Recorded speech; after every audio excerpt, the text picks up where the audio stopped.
नमस्कार मित्रों, स्वागत है आपका आपके प्रिय चैनल बरेली लाइव में। साथियों, आज के अपने इस वीडियो में हम बात करने जा रहे हैं निर्जला एकादशी की। साथियों, साल की सभी 24 एकादशियों में से निर्जला एकादशी सबसे अधिक महत्वपूर्ण एकादशी है। बिना पानी के व्रत को निर्जला व्रत कहा जाता है और निर्जला एकादशी का उपवास किसी भी प्रकार के भोजन और पानी के बिना ही किया जाता है। उपवास के कठोर नियमों के कारण सभी एकादशी व्रतों में निर्जला एकादशी व्रत सबसे कठिन होता है।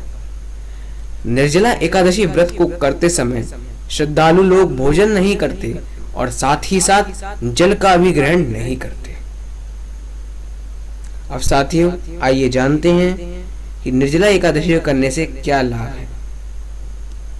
साथियों, जो श्रद्धालु साल की सभी 24 एकादशियों का उपवास करने में सक्षम नहीं हैं, उन्हें केवल निर्जला एकादशी का उपवास करना चाहिए, क्योंकि निर्जला एकादशी उपवास करने से दूसरी सभी एकादशियों का लाभ मिल जाता है। निर्जला एकादशी संबंधित पौराणिक कथा के कारण इसे हम पांडव एकादशी, भीमसेनी एकादशी या फिर भीम एकादशी के नाम से भी जानते हैं। पांडवों में दूसरे भाई भीमसेन खाने पीने के अत्यधिक शौकीन थे और अपनी भूख को नियंत्रित करने में सक्षम नहीं थे। इसी कारण वह एकादशी व्रत को नहीं कर पाते थे। भीम के अलावा बाकी सभी पांडव भाई और द्रौपदी साल की सभी एकादशी व्रतों को पूरी श्रद्धा और भक्ति से किया करते थे।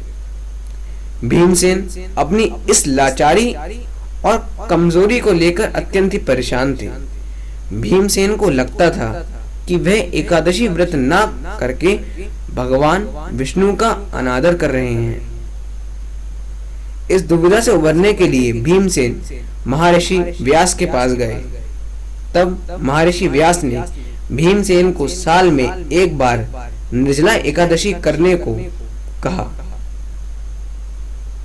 अर्थात निर्जला एकादशी का व्रत करने की सलाह दी और कहा, निर्जला एकादशी साल की सभी 24 एकादशियों के तुल्य है।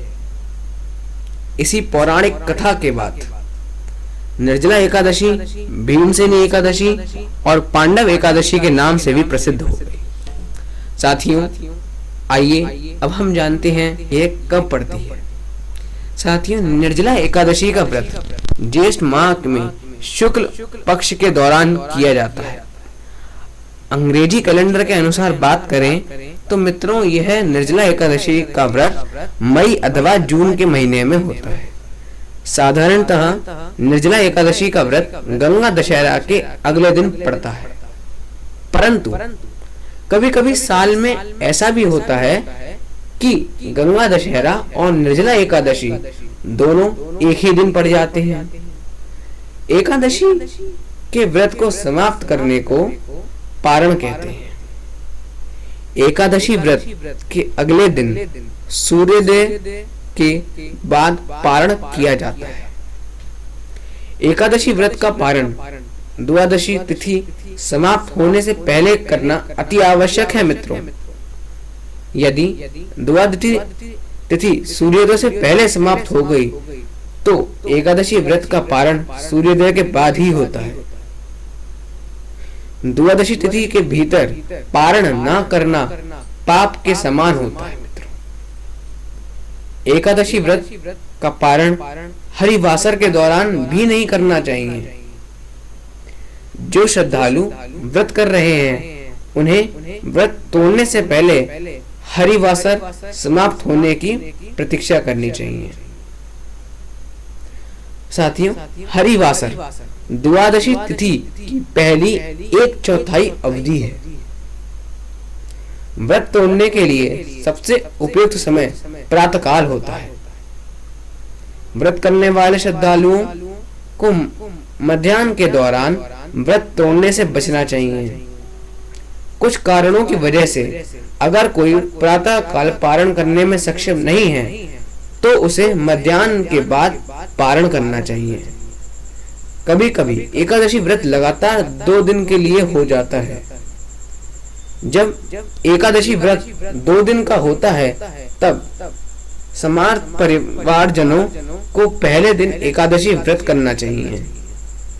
दूसरे दिन वाली एकादशी को दूजी एकादशी कहते हैं। सन्यासियों, विधवाओं और मोक्ष प्राप्ति के इच्छुक श्रद्धालु को दूजी एकादशी के दिन व्रत करना चाहिए। जब जब एकादशी व्रत 2 दिन होता है तब दूजी एकादशी और वैष्णव एकादशी एक ही दिन होती है।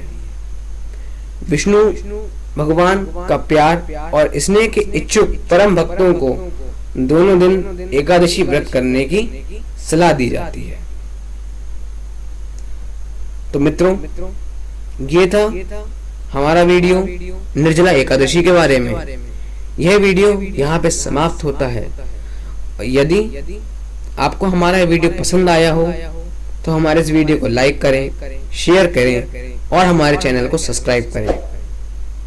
साथ ही घंटी बटन जरूर दबाएं, जिससे आपको हमारे आगे के जानकारीपूर्ण वीडियोस निरंतर प्राप्त हो सकें।